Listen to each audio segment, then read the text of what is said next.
Assalamualaikum warahmatullahi wabarakatuh. Kembali lagi berjumpa dengan saya Yan Sukmawan pada seri tutorial R dan R Studio. Baik, pada kesempatan ini saya akan melanjutkan menjelaskan video tutorial mengenai cara melakukan meta-analisis menggunakan R Studio. Yang pada kesempatan ini kita akan coba menganalisis data korelasi yang akan kita analisis menggunakan package meta pada R Studio. Baik, kita akan buka R Studio. Di sini saya sudah menyiapkan sintaksnya untuk mempermudah proses analisis data pada meta analisis ini. Pertama-tama kita perlu menyiapkan data yang akan kita import. Oke, kita akan import dari Excel. Kemudian kita cari ya, seperti biasa.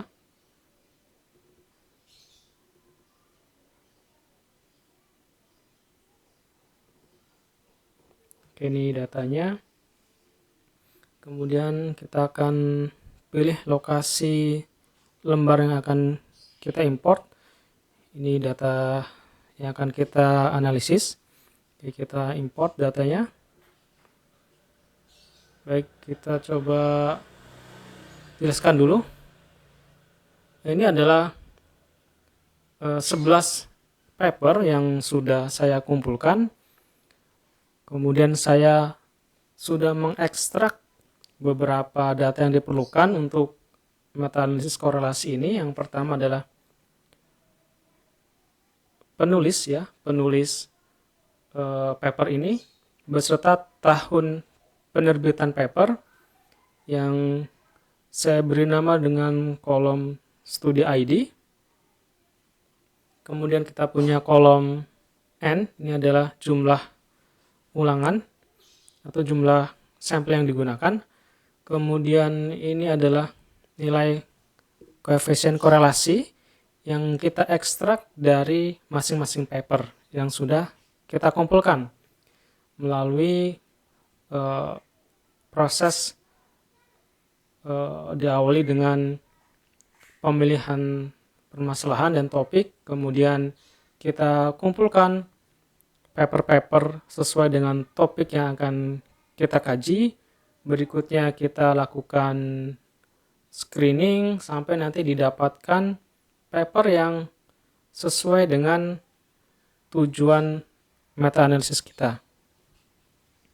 Oke, baik, kita sudah punya datanya.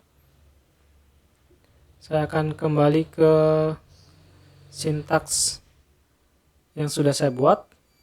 Kita perlu aktifkan dulu package meta. Kita run library meta.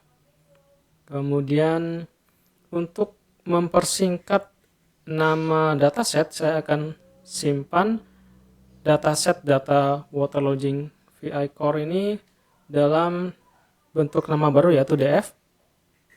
Oke, sudah tersimpan dengan nama baru. Kemudian kita buat modelnya. Saya buat model 1 di sini namanya. Oke, ini. Kemudian kita akan gunakan fungsi metacore. Di sini yang perlu kita masukkan adalah nama kolom korelasi. Kita lihat tadi contoh datanya. Oke. Mohon maaf tadi bergeser ya. Saya pindahkan dulu. Oke, di sini. Jadi ada kolom studi ID, ada N, dan ada kolom correlation.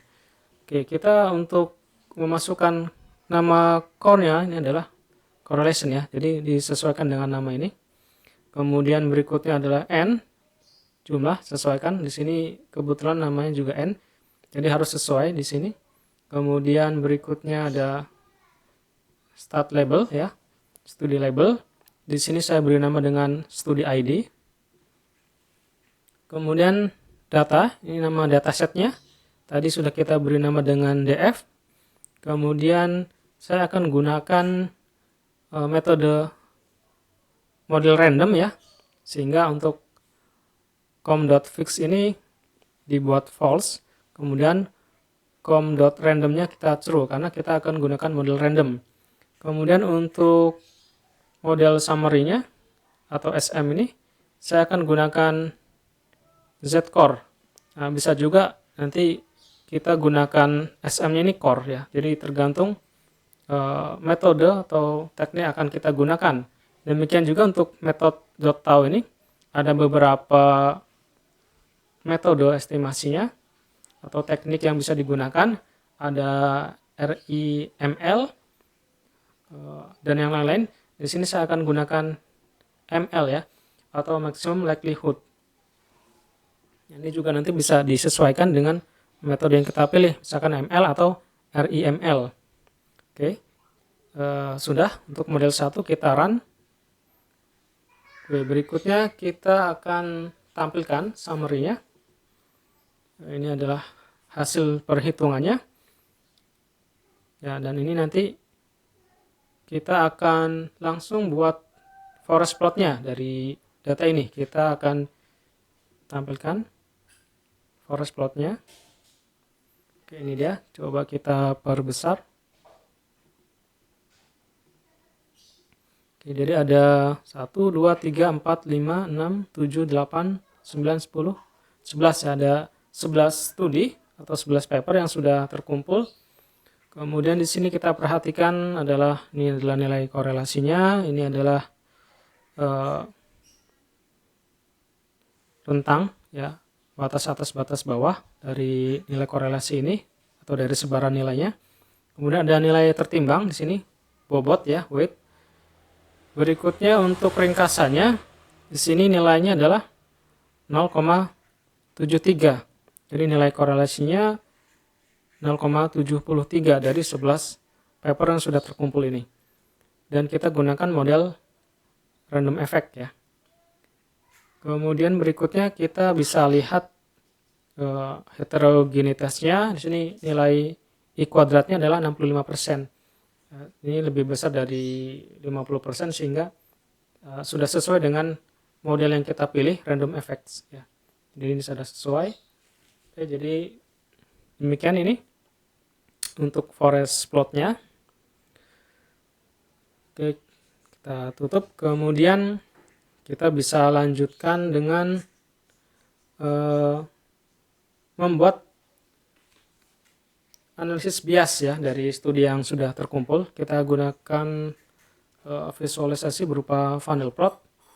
Ini sintaksnya funnel dalam kurung model 1. Jadi kita akan buat dari model 1 ini. Kita coba run.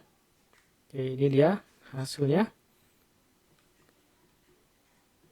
Kita perbesar. Oke, jadi plot ini kita bisa lihat dari 11 paper yang sudah terkumpul. Jadi ini kurang lebih bentuknya hampir seimbang ya. Jadi ini sudah terbagi menjadi 2, antara kanan dan kiri hampir seimbang. Kemudian hampir semua itu masuk ke dalam segitiga ini, sehingga dari paper yang kita kumpulkan ya sepertinya ini untuk bias sudah terhindar dari bias ya.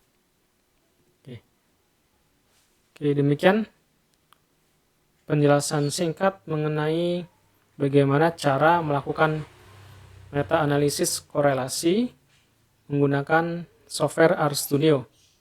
Yang ini bisa kita gunakan untuk publikasi berupa review sistematis ya, menggunakan metode meta analisis. Terima kasih atas perhatiannya. Jika ada kekurangan saya mohon maaf. Wassalamualaikum warahmatullahi wabarakatuh.